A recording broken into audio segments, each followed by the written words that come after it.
இன்றைக்கி எங்கள் வீட்டில் பிரேக்ஃபாஸ்ட்டு சுட சுட இட்லி, தக்காளி சட்னி, அடுத்து சென்னாக்குண்ணி பொடிங்க. இது நல்ல டேஸ்ட் அதிகமாக இருக்கும். இதை எப்படி செய்யறது, அதுக்கு என்னென்ன தேவைன்றதை பார்க்கலாம். அந்த பொடிக்கு நல்லெண்ணெய், நெய் எதுனாலும் சேர்த்துக்கலாம். இட்லிக்கு தொட்டு சாப்பிட்றதுக்கு நல்லா சூப்பராக இருக்கும். சென்னாக்குண்ணி வச்சு இட்லி பொடி செய்யறதுக்கு ஒரு 100 கிராம் சென்னாக்குண்ணிங்க. இதை கடாயில் போட்டு முதல்ல வறுத்து எடுத்துக்கணும். அதுக்கு அடுத்து என்ன தேவைன்னு பார்க்கலாம். ஒரு 100 கிராம் கடலைப்பருப்பு, ஒரு 50 கிராம் துவரம்பருப்பு, 50 கிராம் உளுந்து, ஒரு 2 ஸ்பூன் எள்ளு, 1 ஸ்பூன் மிளகு, 1 ஸ்பூன் சீரகம், ஒரு 1.5 ஸ்பூனுக்கு தனியா, ஒரு 10-15 காஞ்ச மிளகா. அவ்வளோதாங்க. இதையெல்லாம் கடாயில் போட்டு வறுத்து எடுத்துக்கலாம். அடுப்பத்தை வச்சு கடாயை வச்சுக்கலாம். வச்சுக்கின்னு முதல்ல அந்த சென்னாக்குண்ணியை போட்டு கொஞ்சம் நேரம் வறுத்துக்கலாம். வறுத்து இதை ஒரு தட்டில் கொட்டி அதை நல்லா கையிலையே நிமிட்டி எடுக்கணுங்க. அப்போ அதில் எதனா மணல் ஒட்டி இருந்தால் கூட அது விதுந்துடும்.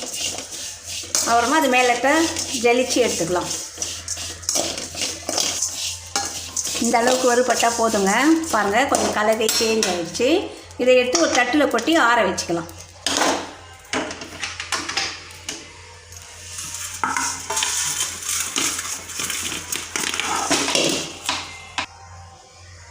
அந்த கருவாடு அது ஆறட்டும் கொஞ்சம். அதுக்குள்ளே இந்த பருப்பெல்லாம் போட்டு பொன்னிறமாக வறுத்து எடுத்துக்கலாங்க. முதல்ல கடலைப்பருப்பு போட்டிருக்கேன்.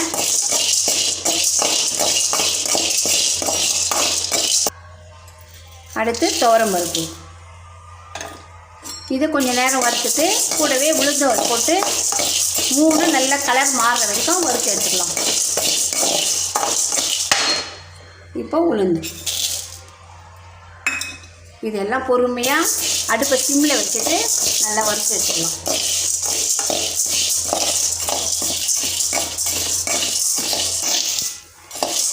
நல்லா பொன்னிறமாக வறுந்துச்சு.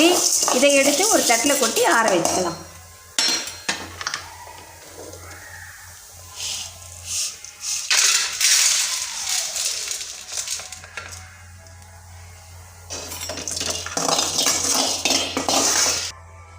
இப்போ சும்மா ஒரு 1/2 ஸ்பூன் எண்ணெய் விட்டுக்கலாம். விட்டுக்கின்னு இந்த மிளகாயை போட்டு வறுத்துக்கலாம். இல்லைன்னா நெடி அதிகமாக இருக்கும் வெறும் கடலை வச்சு.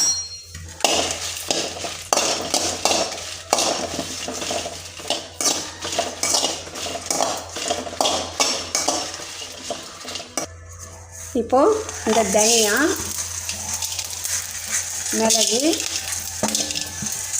சீரகம் இது எல்லாத்தையும் போட்டு நல்லா வறுத்துக்கலாம். கூடவே அந்த எள்ளையும் சேர்த்துக்கலாம். இது சும்மா ஒரே 2 நிமிஷத்தில் வறுத்துடும்.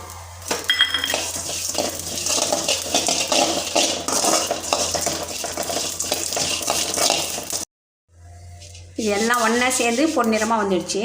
இப்போ இதையும் கொட்டி ஆற வச்சுக்கலாம். கடைசியாக ஒரு 10 உரிக்காத பூண்டுங்க, அது தோலோடு இருக்கட்டும். அதையும் கொஞ்சம் நல்லா எண்ணெயில் வறுத்துட்டோம்னா அதோடு சேர்ந்து வந்ததுன்னா வாசனை கம்மன்னு இருக்கும். டேஸ்ட்டும் நல்லாயிருக்கும்.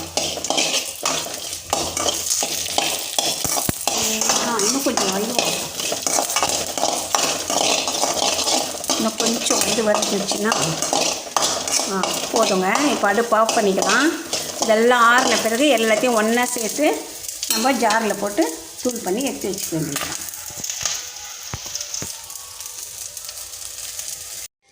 இந்த சென்னாக்குண்ணி நல்லா ஆறிடுச்சு. இப்போ இந்த எடுத்து கையில் கொஞ்சம் நல்லா தேய்ச்சி விட்டோம்னா அந்த மேலே ஒட்டி இருக்கிற மணலெல்லாம் போயிடும்.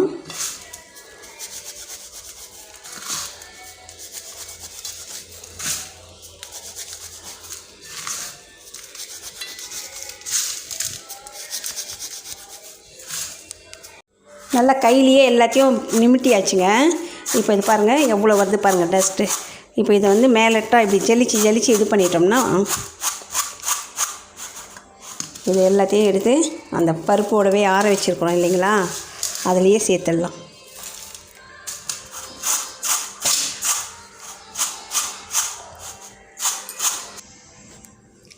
பாருங்கள் எவ்வளோ வந்திருக்குது பாருங்கள். இந்த அடி துகள் எல்லாத்தையும் நிறுத்திடணும், அது வந்து சேர்க்க தேவையில்லை. இப்போது இந்த எல்லாத்தையும் ஒன்றா சேர்த்து வச்சுருக்குது. அது கூடவே இந்த பூண்டு அதையும் போட்டுக்கலாம். அப்புறமா வந்து பெருங்காயம்,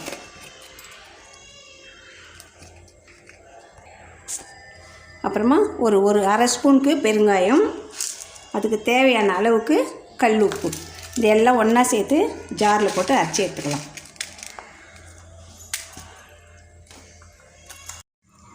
மிக்ஸி ஜாரில் போட்டு சென்னாக்குன்னி பொடி நல்லா ரெடி பண்ணியாச்சுங்க. நல்லா கம்மன்னு வாசனையாக இருக்குது. இது இட்லிக்கு தொட்டு சாப்பிட்றதுக்கு ட்ரையாகவும் தொட்டுக்கலாம், நல்லெண்ணெய் போட்டும் தொட்டுக்கலாம்.